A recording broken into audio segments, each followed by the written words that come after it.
আগেকার সময় ছিল ডাক্তার ইঞ্জিনিয়ার, কিন্তু আজকালকার ছেলেমেয়েরা হতে চায় ইউটিউবার। আর তাদের মাথায় কি আসে? গালাগালি দিয়ে হয় রোস্টিং ভিডিও বানানো, নয় ব্লগিং। এক নিমেষের জন্য ধর, তুই ঘরে বসে গালাগাল দিয়ে রোস্ট ভিডিও বানাচ্ছিস, সেই শব্দগুলো তোর বাবা মা শুনছে। এখন তাদের টেনশন চলে আসবে যে আমরা কি শিক্ষা দিলাম।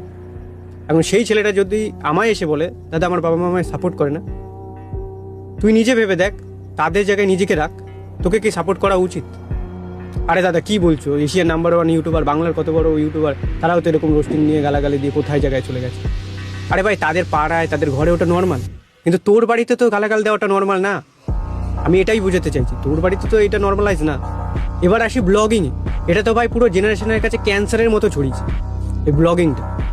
কটা ব্লগারের সম্মান আছে আমায় একটু জানাস।